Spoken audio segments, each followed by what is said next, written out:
Here's a story I really like. It's called The Tortoise and the Hare.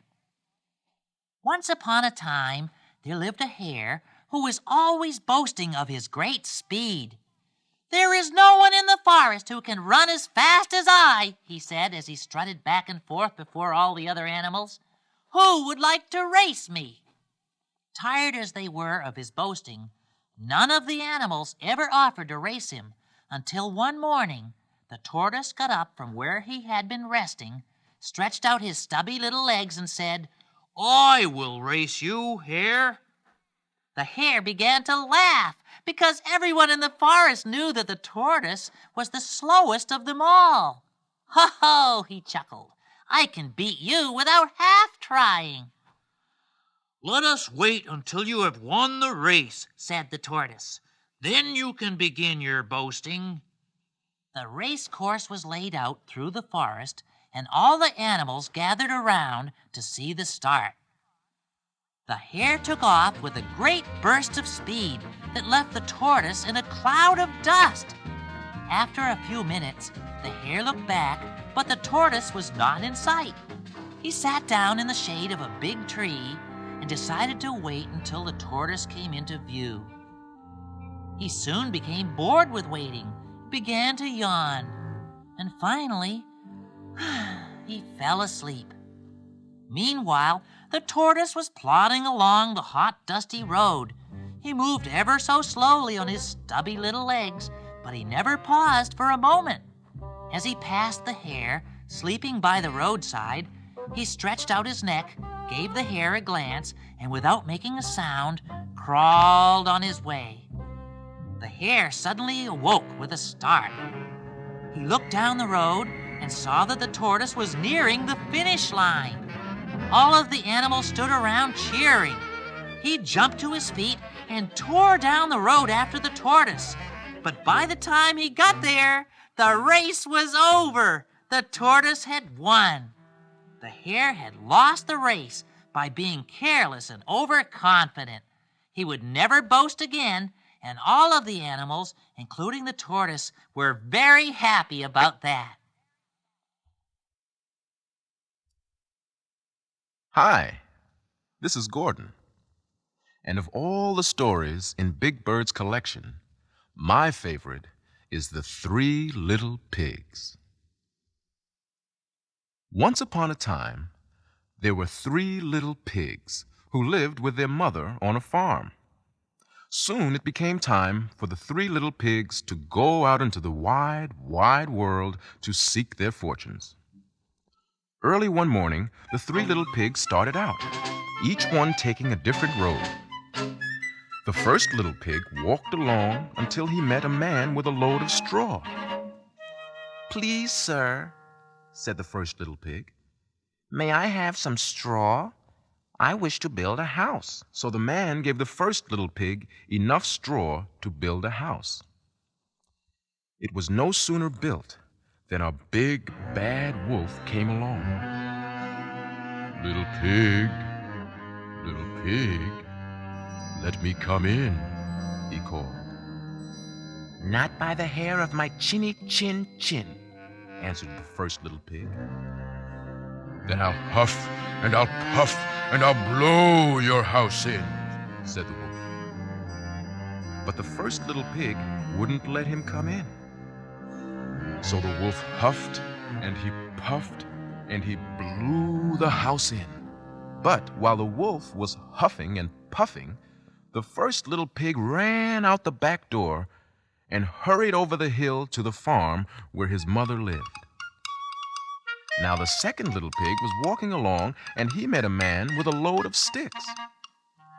"Please, sir," said the second little pig, "may I have some sticks? I wish to build a house."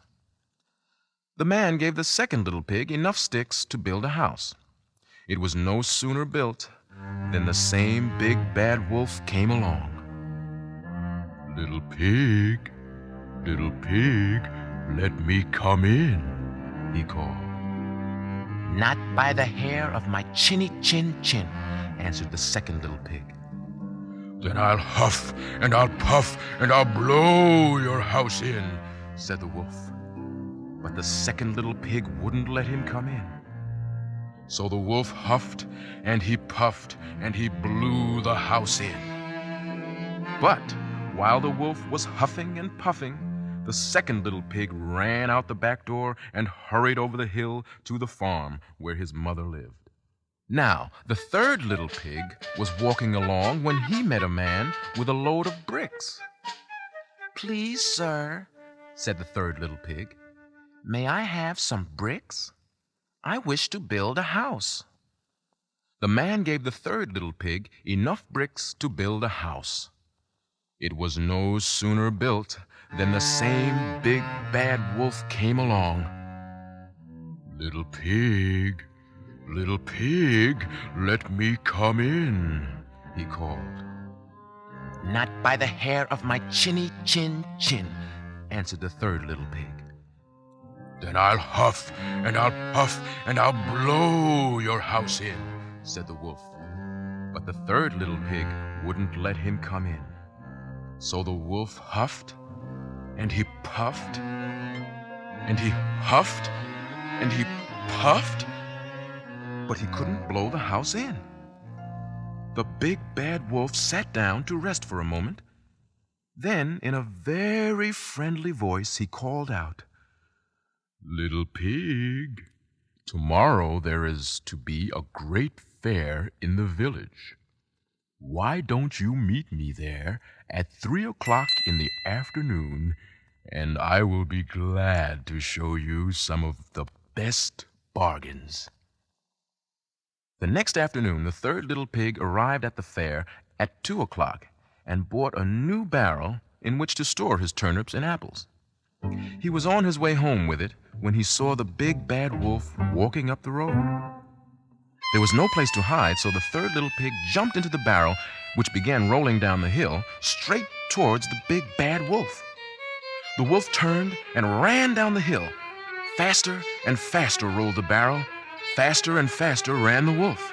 He was so frightened that at last he ran into the woods and was never seen again. The barrel continued to roll until it reached the third little pig's house, where it finally stopped. The third little pig climbed out of the barrel. Then he walked over to the farm where his mother lived and invited his two brothers to come and live with him. That evening, the three little pigs dined on roasted turnips and fresh apple pie. And as far as anyone knows, they all lived happily ever after.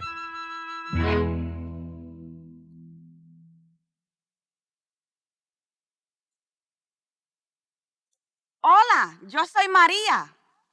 My name's Maria, and the story I'm about to read to you is not only one of Big Bird's favorites, but it's my favorite too. The story's called The Shoemaker and the Elves. Once upon a time, in a small country village, there lived a poor shoemaker and his wife. One afternoon, the shoemaker discovered that he had only enough leather left to make one more pair of shoes. With a heavy heart, he cut them out, and leaving the pieces on his workbench, went slowly up the stairs to the small room over the shop where he and his wife lived. As they sat down to their meager supper, she said, "Well, my husband, did we sell any shoes today?" "No," he replied. "There was only enough leather for one more pair. I have just finished cutting them out, and tomorrow morning I must stitch them and hope that we will have a customer." Early the next morning, the shoemaker hurried down the stairs, and there on the workbench was the most beautiful pair of shoes he had ever seen. He was very surprised and did not know what to think. He picked up the shoes and examined them carefully. They were very sturdy, with tiny, neat stitches that had obviously been made by a fine craftsman. Soon, a customer came into the shop. The shoes fit him exactly, and since they were so well made, he bought them and paid more than the shoemaker had asked. The poor shoemaker was overjoyed, for now he had money to buy leather for 2 more pairs of shoes with enough left over for a fine dinner. He quickly set off to make his purchase, and by supper time he had cut out the shoes and left them on the workbench, ready to be stitched the next day. He hummed softly as he climbed the stairs, for that night he smelled good things in the soup kettle that hadn't been there for a long time. The next morning, the shoemaker could hardly believe his eyes, for there on his workbench were 2 new pairs of fine shoes. Within the hour, a customer arrived who was so pleased with the shoes that he gave the shoemaker enough money to make 4 new pairs. And so day after day, the shoemaker purchased more leather and worked happily at his bench, cutting out twice as many shoes as the day before. And night after night, when the rich fragrance from the soup kettle lured him from his task, he whistled as he climbed the stairs. Try as they might, the fortunate couple could find no explanation for the mysterious events that had brought such a change to their lives. One evening, the shoemaker's wife said, "Why don't we go down to the shop tonight and see for ourselves who is doing all of this work?" Her husband agreed, and late that night they crept down the stairs and peeked through the door that led to the shoemaker's shop. There on the workbench were 2 little elves, stitching and tapping away with such skill and speed that the shoemaker could hardly follow their movements. The husband and wife looked on silently and then went back up the stairs. Back in their cozy room, the wife said, "We should be very grateful to those little elves. They have made us rich. But did you notice their clothes? Why, they're threadbare, and with winter coming, the elves will freeze. I would like to make them some new pants and shirts and coats, and I can knit them some new stockings, and you can make each of them a pair of shoes." The shoemaker readily agreed, and they set right to work on the gifts. Since the elves were very tiny, the clothes were quickly finished and set out on the workbench. The next night, the couple again crept down the stairs and peered into the workshop. There were the elves, beautifully dressed in their new shirts of green, shining silk and soft velvet suits of the richest chocolate brown. As they pulled on the tiny silk stockings and shiny black boots, they danced and laughed and jumped for joy so that the shoemaker and his wife could hardly keep from dancing themselves as they watched. Then suddenly the elves stopped, looked around, and ran quickly out the door into the night. They never came back, but the shoemaker and his wife still smile at each other over the soup kettle, remembering their wonderful secret helpers. Here's a story that will warm any grouch's heart. It's called The 3 Billy Goats Gruff. Once upon a time, there were 3 Billy Goats Gruff. One day, they planned to go up to the hillside to eat the grass that grew there. On the way to the hillside was a bridge over a stream which they had to cross. And under the bridge lived a big, ugly troll with eyes as big as saucers and a nose as long as a turnip. First to cross the bridge was the youngest Billy Goat Gruff. Trip-trap, went the bridge. "Who's that tripping over my bridge?" roared the troll. "Oh, it is only I, the littlest Billy Goat Gruff, and I'm going up to the hillside to eat the grass and make myself fat," said the Billy Goat in a tiny voice. "Well, I'm coming to gobble you up," said the troll. "Oh, no, please do not take me. I am much too little," said the Billy Goat. "Wait a moment till the second Billy Goat Gruff comes by. He's much bigger." "Oh, well, be off with you then," said the troll. A little while later, the second Billy Goat Gruff came across the bridge. Trip-trap, went the bridge. "Who's that tripping over my bridge?" roared the troll. "Oh, it's the second Billy Goat Gruff, and I'm going up to the hillside to make myself fat," said the Billy Goat. His voice was a little louder than the voice of the first Billy Goat. "Well, I'm coming to gobble you up," said the troll.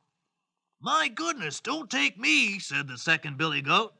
"Wait until the third Billy Goat Gruff comes. He is much bigger." Well then, be off with you, said the troll. Shortly after, the third billy goat Gruff came walking across the bridge. Trip, trap, went the bridge. The third billy goat was so heavy that the bridge creaked and groaned under him. Who's that tripping and tramping on my bridge? Roared the troll. It is I, the big billy goat Gruff, said the billy goat in a loud voice. Well, I'm coming to gobble you up, roared the troll. Come ahead, said the big billy goat Gruff. The troll scrambled up the bank of the stream and onto the bridge. And there stood the biggest, largest billy goat Gruff that he had ever seen. Suddenly, the big billy goat began to walk towards the troll, broke into a trot, and finally ran straight at him. The troll turned and ran down the road as fast as his legs would carry him. The big billy goat stopped and watched until the troll had disappeared in the valley below. Then he turned and walked up to the hillside. Now, whenever the three billy goats Gruff go up to the hillside to eat the grass, the only sound they hear is trip, trap, as they cross the bridge. Hi, I'm Susan, and I'd like to read you this story that I liked when I was a little girl. It's called The Town Mouse and the Country Mouse. Once upon a time, a town mouse went to visit his cousin, who lived in the country. The country mouse was glad to see him. They spent most of the afternoon exploring the big barn where the country mouse lived. That evening, they sat down to a supper of beans and bacon, bread and cheese. "Tell me, cousin," said the town mouse, "is this all you ever have to eat?" "No," replied the country mouse. "Sometimes I add a few grains of wheat or oats to my diet. And later, if you wish, we can go down to the milk shed and have some of the milk which is left for the cat." The town mouse sighed and said, "I cannot understand, cousin, how you can live on such food as this. But then, I guess that you cannot expect anything better when you live in such a place. You must come into town with me. After a few days there, you will wonder how you could have ever been content with life in the country." They went to bed, but the town mouse did not sleep very well. It was so quiet in the country. The only sound to be heard was the soft mooing of the cattle in their stalls. The next morning, the two mice set off for town. They finally arrived at the town mouse's house late at night. "Come, we will eat something after our long journey," said the town mouse, and he took the country mouse into a huge dining room. There on a long table were the remains of a fine meal, and soon the two mice were nibbling on cakes and jellies, jams and tarts. Suddenly they heard a scratching at the door, followed by loud barks and growls. "My goodness," said the country mouse, "what is that?" "Oh, it's only the household dogs," answered the other. "Only?" cried the country mouse. "To tell you the truth, cousin, while I'm having my dinner, I do not like that kind of music." Suddenly the door flew open, and into the room came two large dogs. The two mice jumped off the table, scampered through the open door, and ran down a long hallway, the country mouse following his cousin since he knew the way. Finally, they arrived out of breath on the street outside the house. "Well, goodbye, cousin," said the country mouse. "What? Are you leaving so soon?" asked the town mouse. "Yes," he replied. "Better bacon and beans in peace than cakes, jellies, and jams in fear." And off he went, back to his quiet life in the country. Here's a favorite story of birds everywhere. It's called The Ugly Duckling. It was springtime, and nestled away in a thick cover of weeds, close to the bank of a river, a mother duck was sitting on her nest. She had been hatching her eggs for some time and was getting very tired. There had been few visitors. Most of her friends had spent their time swimming in the nearby river. At last, the eggs began to crack, and soon 5 little ducklings were running around. "Peep, peep," they said. "What a big world this is!" "Quack, quack," said their mother. "It's a very big world, so you must stay right here. There is still 1 large egg left that has not hatched." So she settled down once again on the nest. Finally, there was a crack, and the big egg opened. "Peep, peep," said the new arrival. The mother duck looked at him with surprise and said to herself, "I must say that he is the biggest and ugliest duckling that I've ever seen." The next morning, the mother duck and her new family marched down to the river. "Quack, quack," she said, and jumped into the water. One by one, they followed her, and soon they were all swimming in a straight line up and down the river. The ugly duckling brought up the rear. As the days went by, the ducklings grew bigger and bigger. They were all introduced to the other farm animals by their mother. At first, the ugly duckling was happy to walk over to the barnyard with his brothers and sisters, but soon he became very unhappy. The chickens laughed at him, the cows would walk away, the turkeys gobbled, and the pigs oinked as he came near.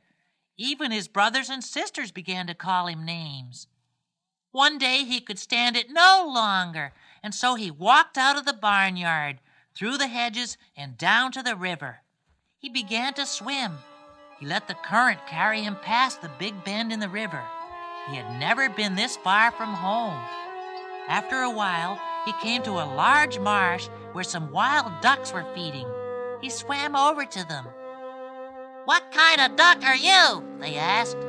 The ugly duckling bowed his head. "Well, you're certainly ugly," they said, and off they flew. The duckling spent the rest of the day in the marsh, eating the wild rice that grew there.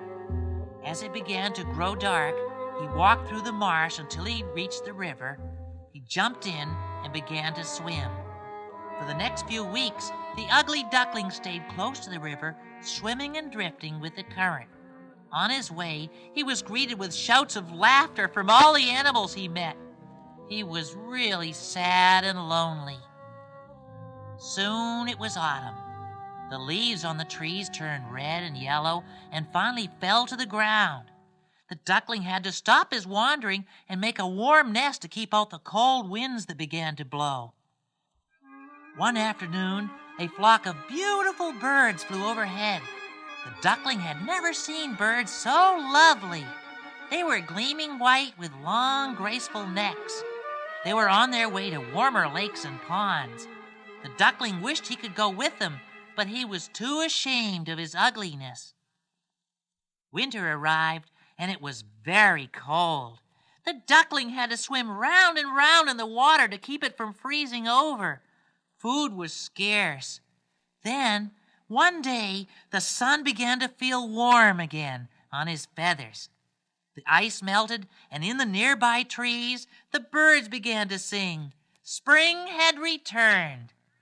He stood and stretched his wings. They felt stronger than ever, and soon he was flying over the woods and meadows. Looking below, he saw a lovely pond surrounded by a large garden. He came down and rested on the surface of the pond. From the far side, 3 white swans swam out from the overhanging branches of a weeping willow tree. The duckling recognized the birds as the same ones he'd seen flying south in the autumn. "I wish I could make friends with those beautiful birds," he thought. "But I'm so ugly, they'll laugh at me and swim away." The swans swam towards him, ruffling their feathers. The ugly duckling bowed his head and waited for the laughter. As he looked down, he saw a reflection in the clear water of the pond. It was a large white bird with a long, graceful neck. Suddenly, he realized he was looking at his own reflection. He was no longer awkward and ugly. He was a beautiful swan. The other swans swam around him, bowing their heads and stroking him with their beaks. At first, he felt quite shy and hid his head under his wing. At last, he lifted up his slender neck and looked around at his new home. Some children had come to the edge of the pond and were throwing bread and corn into the water. As the other swans fell in line behind him, he swam towards the children. "Look at the swans," the children cried. "Aren't they beautiful?" But the ugly duckling was the most beautiful of them all. Hi, I'm Bob. Big Bird asked me to read one of his favorite stories, and it turns out that it was always one of my favorites when I was young, too. It's called The Emperor's New Clothes.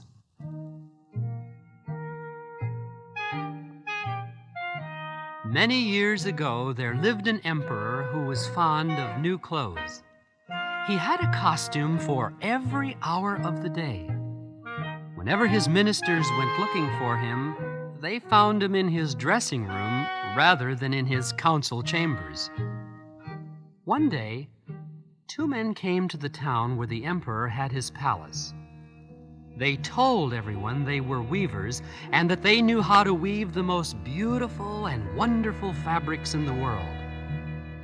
Not only that, but the fabric and the clothing made from the fabric had the most unusual quality of being invisible to every person who was not fit to hold office or who was dull or foolish. What a splendid idea, thought the emperor. By wearing such clothes, I should be able to discover which of my ministers are fitted for their posts. If they cannot see the clothing, I shall be able to tell the wise men from the fools. So the emperor gave the weavers a large amount of money and ordered them to begin weaving the cloth for a suit of new clothes. The 2 men set up a loom in a small room at the back of the palace. Day after day, the sound of the loom could be heard. Finally, the emperor began to wonder how they were getting on with their work. He remembered that anyone who was foolish or unfit for his job would be unable to see the new cloth. He had no fears for himself, of course, but he decided to send one of his oldest and most faithful ministers. He will be able to see if this new fabric is as marvelous as these weavers claim, thought the emperor. He is a clever man, and no one is more capable in his duties. So the minister went into the room where the 2 weavers sat working. Their hands were moving up and down the loom quickly and deftly. They pointed to the loom and asked him if he did not agree that the pattern and coloring of the fabric were the most beautiful he had ever seen. The minister stared as hard as he could, but he could see nothing at all. I know that I'm not a fool, he thought. Perhaps I am unfit for my job. I must not mention the fact that I cannot see this marvelous fabric. So after praising the quality and the beauty of the non-existing cloth, he went back to the emperor and gave his report. The emperor was very pleased and sent more money to the weavers, urging them to quickly finish their work. One day, the emperor decided that he would like to see the material himself, and so, with his 2 trusted ministers, went to the workroom where the 2 weavers were working as hard as ever on the empty loom. I see nothing at all, thought the emperor. What shall I do? Am I a fool and unfit to be the emperor? The 2 weavers stood waiting for the emperor's reply. At last, the emperor spoke. It is indeed beautiful, he said. And now you must hurry and make me a new suit of clothes. I shall expect the suit to be finished in time for the grand procession and yearly celebration being held tomorrow. With that, he left and went back to his rooms in the palace. The next morning, the emperor, with all of his ministers, went back to the workroom. "Good morning, Your Majesty," cried the weavers. "Look, your new suit is finished." As they spoke, they began to hold aloft the imaginary garments. The emperor took off all his clothes, and the weavers pretended to give him one article of clothing at a time. When they were finished, they led him over to a large mirror. Said all the ministers. Said the emperor. The clothes fit very well. And turning, he walked out into the street, followed by all his ministers. There he took his place at the head of the procession, and they all began to walk through the town. All the townspeople lined the streets. How beautiful the Emperor's new clothes are, they shouted. Just see how well they fit. Nobody would admit that they could see nothing because nobody wanted to be called a fool or unfit for their post. They just waved and applauded as the emperor strode by. Suddenly, a little girl standing next to her father was heard to say, "But he has nothing on." And then one person whispered to another, "The child is honest. She has nothing to lose by telling the truth." And that person whispered what the child had said to another, until at last all the people cried out, "But he has nothing on! He has nothing on! He has nothing on. He has nothing on!" The emperor was ashamed because he realized it was true. But he thought, The procession must go on. so he walked back to the palace in style, followed by all of his loyal ministers, whom he realized were no more dishonest than himself. The subject of the emperor's new clothes was never mentioned again by anyone in the kingdom.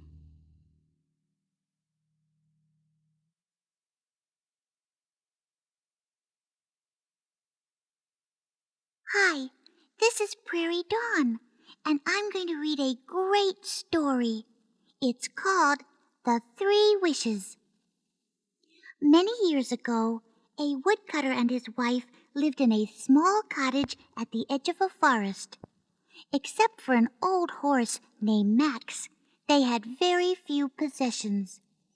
Each day, when the weather permitted, the woodcutter would hitch up the horse and go into the forest to cut logs, which they then dragged back to the cottage. During the cold winter months, when the winds blew and the snow covered the ground, he would split logs for the fire or saw them into planks from which he made tables and benches. These he sewed in the nearby village. One day, as he led his horse through the woods, he came upon a large oak tree. "Well," he exclaimed, "look at this fine tree. I should be able to make quite a few tables from that thick trunk, and the top branches will supply me with plenty of firewood." As he reached for his axe, he heard a small voice say, "Wait, please."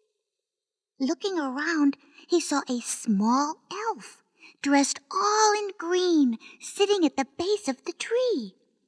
"Please, Mr. Woodcutter," said the elf very politely, "don't cut down this tree.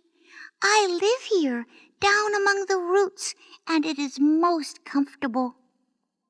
And he pointed to a small door at the base of the tree. "If you cut down the tree," the elf continued, "the roots will die, water will soon seep in, and I shall be forced to move. There are other fine trees in the forest." "Perhaps you are right," said the woodcutter.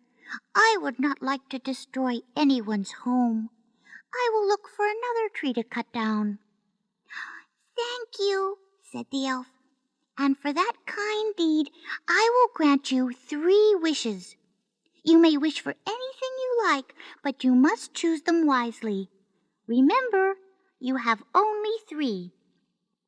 And with that, he opened the door at the base of the tree and disappeared.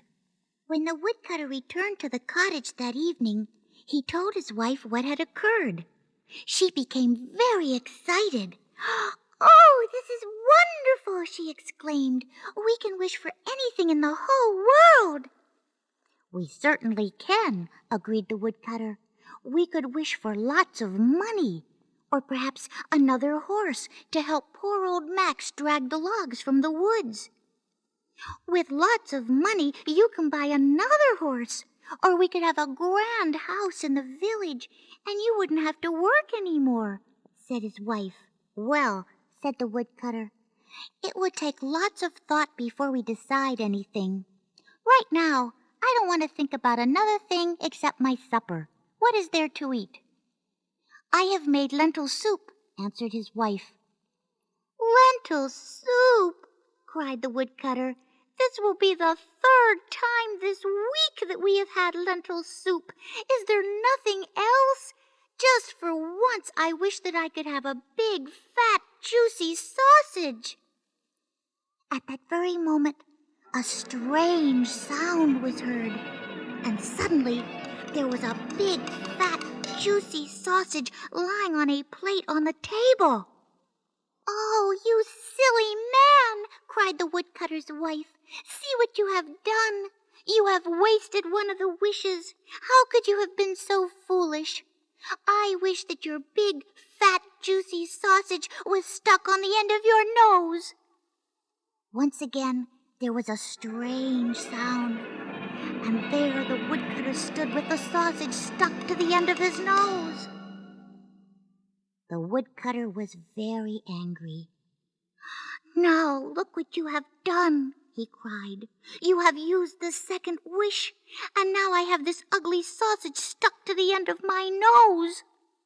He pulled and pulled, but the sausage would not come off. I am very sorry, said his wife. But at least we have one more wish left. Perhaps we should wish for the house in the village. Let's not worry about it now. Oh, no, said her husband. I'm not going to spend the rest of my life with a sausage hanging from my nose.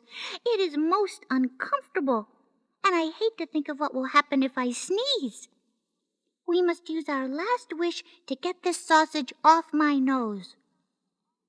And so they made the last wish. Again, there was a strange sound, and in a twinkling, the sausage disappeared. Shortly afterward, the woodcutter and his wife sat down to the table and ate their supper of lentil soup. Neither of them ever mentioned the elf or the 3 wishes again. Hi, boys and girls. This is Olivia, and I want to read a wonderful story for you today. It's called The Lion and the Mouse. One day, as a lion lay sleeping near his den, a little mouse, scurrying through the tall grass, ran into one of the lion's outstretched paws. With a loud roar, the lion awoke and quickly placed his other paw on the mouse's tail so he could not run away. "Aha!" said the lion. "What do we have here? You're going to be a pretty small mouthful for a hungry lion." "Oh, King of Beasts," squeaked the little mouse, "I'm very sorry to have disturbed you. I meant no harm. Please do not eat me." "Well," said the lion as he lowered his great head towards the mouse, "even a little mouse is better than no mouse at all, isn't it?" "Please, sir," cried the little mouse, "let me go, and I shall never forget your kindness. Perhaps someday I shall be able to return the favor and do a good deed for you." The lion began to laugh at the idea of the little mouse ever being able to help him. He lifted his paw from the mouse's tail and said, "Be off, my friend, and in the future let sleeping lions lie." and the mouse scampered off. A few weeks later, the lion was walking through the jungle, and he fell into a trap made of ropes, which had been placed there by the hunters. His roars filled the jungle as he tried to escape, but the more the mighty beast struggled, the more tangled he became in the ropes. The little mouse, scurrying about looking for seeds, heard the roars and recognized the voice of the lion. He raced as fast as he could to the spot where the lion was held captive. He immediately set to work gnawing at the ropes, first this one, then that one, until finally the lion was free. I thank you, little mouse, Said the lion. I can see now that any good turn we do always has its own reward. I will never forget the lesson you taught me. Little friends may prove to be great friends. And the lion and the mouse walked out of the jungle together.